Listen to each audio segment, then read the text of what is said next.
തന്നോട് ആലോചിക്കാതെ ഇന്ന് എൻ്റെ ഒരു തീരുമാനം പറഞ്ഞാൽ നമ്മുടെ വക്കീലിനോട് ഇന്നീ കിട്ടാനുള്ള പണം മുഴുവൻ ഇങ്ങോട്ട് കിട്ടി കടങ്ങൾ എത്രയാന്ന് വെച്ചാൽ അത് തീർത്തു കഴിഞ്ഞാല് ബാക്കി മുഴുവൻ അമ്മുവിന്റെയും അനാഥ കുട്ടികളുടെയും പേരിൽ അവകാശമാക്കി ഒരു വിൽപ്പത്രം എഴുതാൻ. എന്താ വിരോധമുണ്ടോ എനിക്ക്? ഇതപ്പൊ നന്നായത്. എന്നിട്ട് എവിടെ വിക്ടർ? എത്തിയില്ലല്ലോ ഇതുവരെ.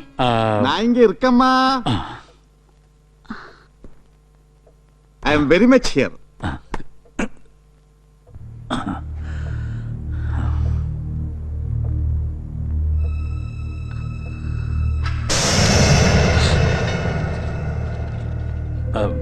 അല്ല വിക്ടർ, ആരാ ഇവരൊക്കെ? ചുമ്മാ ഏതോരം മുംബൈക്കാ ഹേ. ഇല്ലമ്മ, ഭട്ടാജിയുടെ ആൾക്കാരെ ഇവന്മാര് ദാ ഇന്ന് വന്ന് ഇറങ്ങിയിട്ടുള്ള മുംബൈന്ന്. നാളെ ഏർലി മോർണിംഗ് ഫ്ലൈറ്റിന് തിരിച്ചും പറക്കും. ഇരിക്കൂ ലക്ഷ്മി, ഇവർക്ക് കുടിക്കാൻ എന്താന്ന് വെച്ചാൽ. അയ്യോ ഒന്നും വേണ്ടമ്മ, ചേരാൻ നയിച്ചേന. ആ പിന്നെ സാർ. അല്ല വിക്ടർ, താനെന്താ വെറും കൈയോടെ? പണം എവിടെ? കറക്റ്റ്, ഞാൻ അതിലേക്ക് വരുമ്പോഴാണ് സാർ ഇടയ്ക്ക് കയറിയത്. ആ സാർ, ചെറിയൊരു പ്രോബ്ലം. എടോ സാർ ഒരു മിനിറ്റ് അമ്മ, ഒന്ന് പറഞ്ഞോട്ടെ.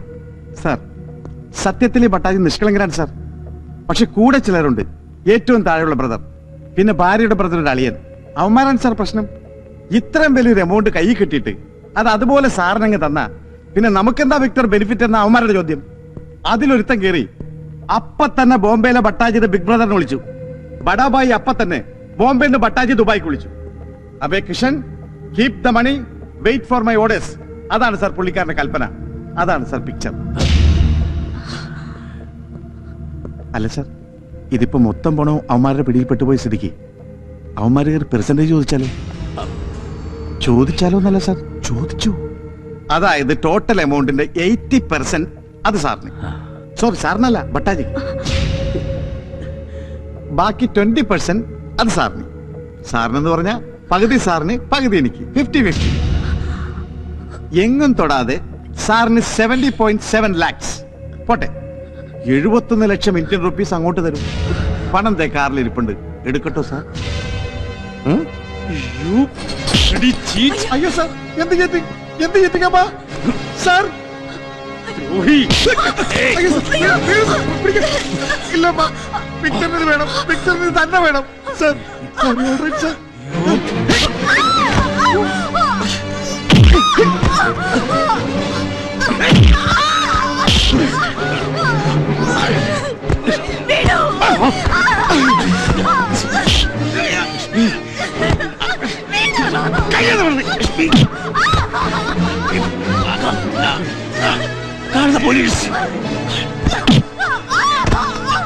പോലീസ് പക്കടോ.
ഒന്ന് കൊളുത്തിയാൽ താനൊന്ന് റിലാക്സ്ഡ് ആവും.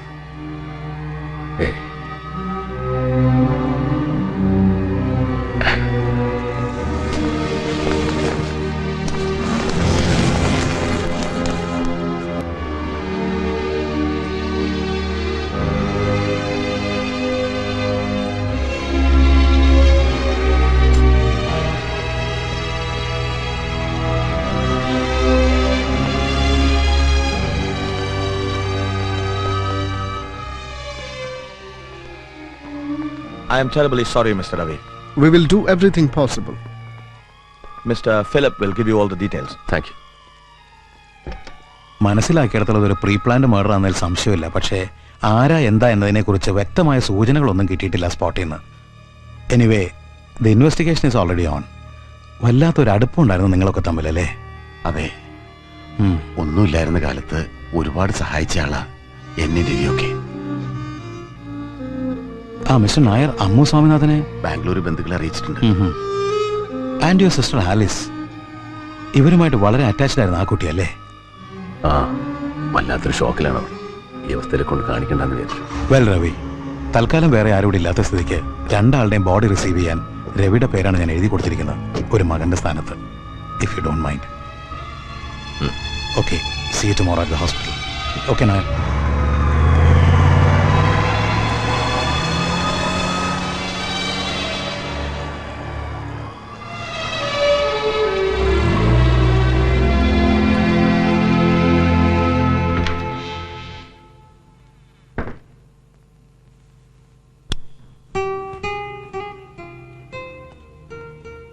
ആഹാ, അപ്പൊ ഇത്രയും നേരം ഒറ്റയ്ക്ക് മാറിയെന്ന് കരയായിരുന്നു അച്ഛാ എന്റെ പുന്നാരമോള് അല്ലേടി? ബാംഗ്ലൂരിൽ നിന്ന് ARK അങ്കിൾ വിളിച്ചിരുന്നു. അമ്മ ഏർലി മോർണിംഗ് ഫ്ലൈറ്റിന് ഇങ്ങോട്ട് പുറപ്പെടുന്നു. What about you? നാളെ തന്നെ തിരിച്ചു പോകണോ നിനക്ക്? Back to Delhi? വേണ്ട, ചെല്ലുന്നില്ലെന്ന് ഞാൻ മെസ്സേജ് കൊടുത്തു. നന്നായി. തൽക്കാലം നീയെങ്കിലും ഇവിടെ ഉള്ളത് വലിയൊരു ആശ്വാസമായിരിക്കും അമ്മോന്.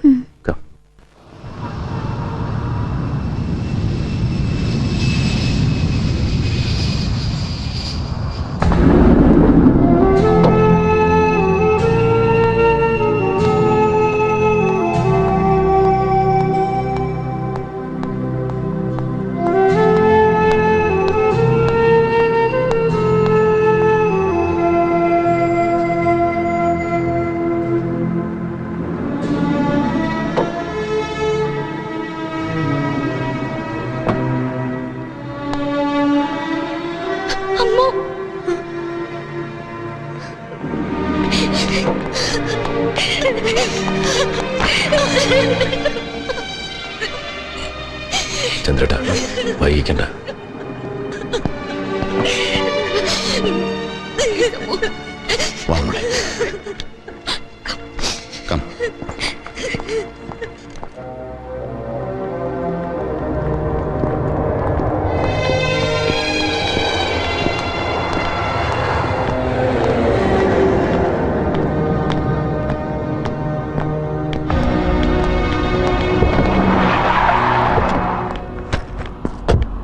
മോളെ അമ്മു,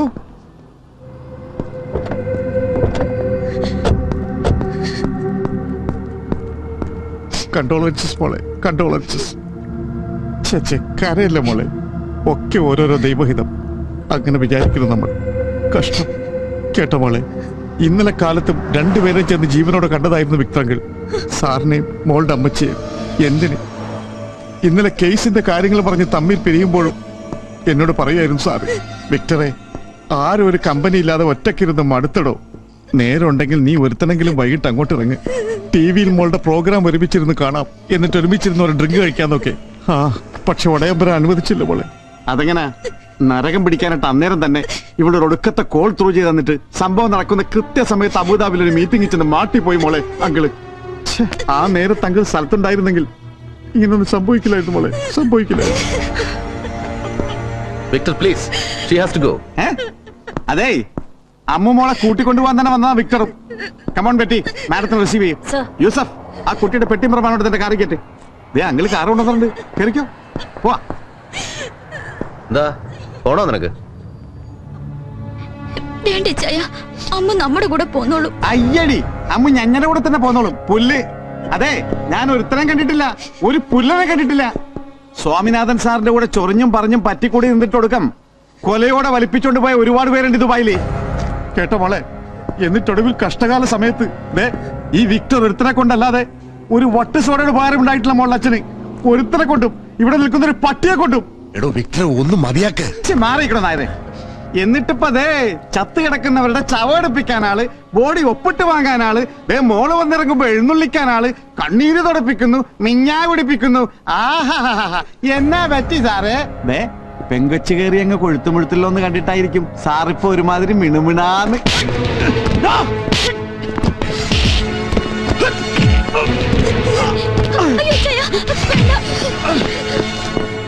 ആളറിഞ്ഞ് തരമറിഞ്ഞ് അവസരം അറിഞ്ഞു വേണം സംസാരിക്കാൻ.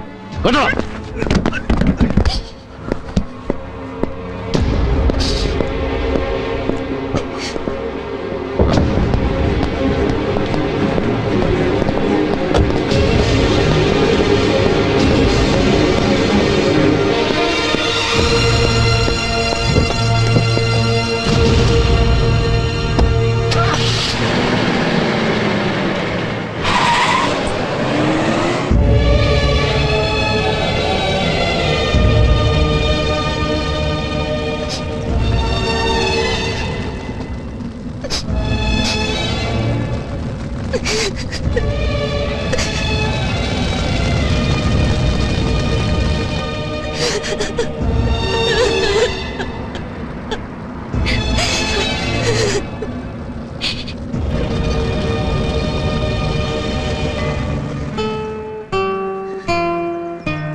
അമ്മോ,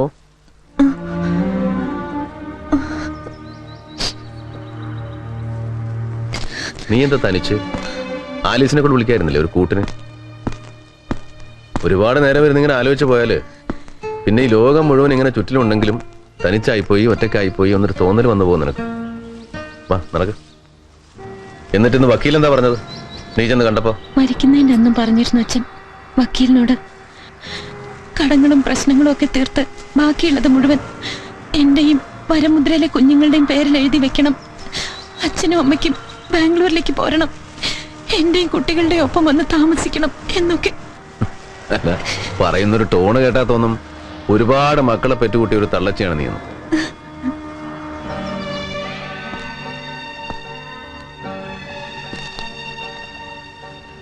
മൊത്തം ലയബിലിറ്റീസ് എത്രയാണെന്നൊരു കണക്ക് തിട്ടപ്പെടുത്താൻ ചന്ദ്രേട്ടനോട് പറഞ്ഞിട്ടുണ്ട്. ഏറിയാൽ ഒരാഴ്ച. എത്രയാണെന്ന് അറിഞ്ഞു കഴിഞ്ഞാൽ പണം എവിടെ നിന്ന് വരുന്നുവെന്ന് നീ അന്വേഷിക്കണ്ട. കടങ്ങൾ വീട്ടിട്ട് നിനക്ക് തിരിച്ചു പോകണം. Back to Bangalore. പ്ലീസ്, അച്ഛന്റെ സ്ഥാനത്ത് രവിച്ചായനായിരുന്നെങ്കിൽ പഴയ സഹായങ്ങളുടെ കണക്ക് പറഞ്ഞിട്ട് എല്ലാം ഏറ്റെടുക്കാൻ സമ്മതിക്കുമായിരുന്നോ? മറ്റാരെങ്കിലും, എത്ര അടുപ്പമുള്ള ആളായാലും. അഥവാ ആരെങ്കിലും വെച്ച് നീട്ടിയാൽ തന്നെ വാങ്ങുമായിരുന്നു രവിച്ചായൻ. അത് ഫൈറ്റ് ചെയ്യൂ അവസാനം വരെ. Until the end. എവിടുന്നോ എടുത്തു വളർത്തി ഇത്രയുമൊക്കെ സ്നേഹം തന്നിട്ടും എന്റെ ഡാൻസ് കരിയർ, പ്രോഗ്രാംസ്, അനാഥ കുട്ടികൾ, അങ്ങനെ ഓരോരോ പേരും പറഞ്ഞ് അച്ഛനും അമ്മയ്ക്കും കയ്യെത്താ ദൂരത്ത് തന്നെയായിരുന്നു ഞാൻ. പലപ്പോഴും കാണാഞ്ഞ് കണ്ണ് നിറഞ്ഞിട്ടുണ്ടെന്നല്ലാതെ പരാതി പറഞ്ഞിട്ടില്ല രണ്ടാളും ഒരിക്കലും. പക്ഷെ ഇന്നിപ്പോ മുമ്പ് ഒരിക്കലും തോന്നിയിട്ടില്ലാത്ത പോലെ തോന്നിപ്പോകുന്ന എനിക്ക് എല്ലാം ഏറ്റെടുക്കാൻ എനിക്കൊരു കടപ്പാടുണ്ട് അവരോടെന്ന്. പ്ലീസ്, രവിച്ചായന്റെ പണമല്ല, സപ്പോർട്ട്, അത് മതി, അത് വേണം എനിക്ക്. തൽക്കാലം ബാംഗ്ലൂരിലെ വരമുദ്രയിലെ കാര്യങ്ങൾ നോക്കാൻ കൂടെയുള്ള ഫ്രണ്ട്സ് ഉണ്ട്. കുറച്ചു കാലത്തേക്കൊക്കെ they will manage. പിന്നെ പാവം കുട്ടികള്, അവരെന്നെ മിസ് ചെയ്യും, എനിക്കവരെ മിസ് ചെയ്യും. പക്ഷെ ആലോചിച്ചിട്ട് ഇതല്ലാതെ വേറെ വഴിയൊന്നുമില്ല എനിക്ക്.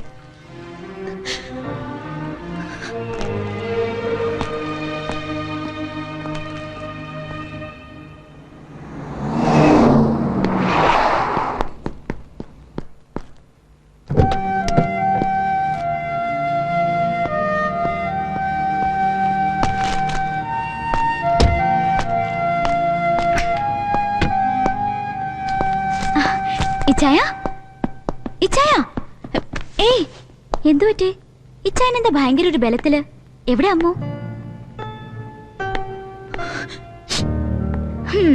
സോ ദാറ്റ്സ് ഇറ്റ് അമ്മൂനെ അന്വേഷിക്കാനെന്നും പറഞ്ഞോണ്ട് ഒരാൾ ഇവിടെ നിന്ന് ഇങ്ങനെ ഇറങ്ങി പുറപ്പെടുന്ന മട്ട് കണ്ടപ്പോഴേ വിചാരിച്ചതാ ഞാൻ ഈ പുള്ളിക്കാരൻ ഇതിനെ ഇന്ന് കരയിച്ചിട്ട് അടങ്ങത്തുള്ളൂന്ന് ഇറ്റ്സ് ടു ബാഡ് ആലിസ് തൽക്കാലം നീ ഡൽഹിക്ക് തിരിച്ചു പോകുന്നില്ല കുറഞ്ഞതൊരു 2 ആഴ്ചത്തേക്ക് I'll tell you when to go back. ഇച്ചായ അമ്മ ഇവിടെ ഉണ്ടാവും കുറച്ച് നാളത്തേക്ക് ഈ വീട്ടിൽ രവിച്ചായ ലുക്ക് ഞാൻ നോ ഡോണ്ട് സേ നോ ഇച്ചായ ഡോണ്ട് സേ നോ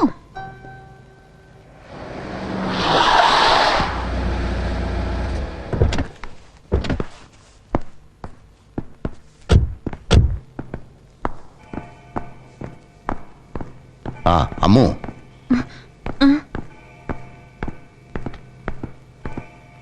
ബാങ്കിലും പിന്നെ പലരുടെ കയ്യിലും ഒക്കെ ആയിട്ട് പെട്ടുകിടന്ന ഷെയർസും ഡോക്യുമെന്റ്സും ഒക്കെ ഇതില് തന്റെ അച്ഛന്റെ വക ഒക്കെ പണം അടച്ച് റിലീസ് ചെയ്യിക്കാൻ പറഞ്ഞിരുന്നു രവി.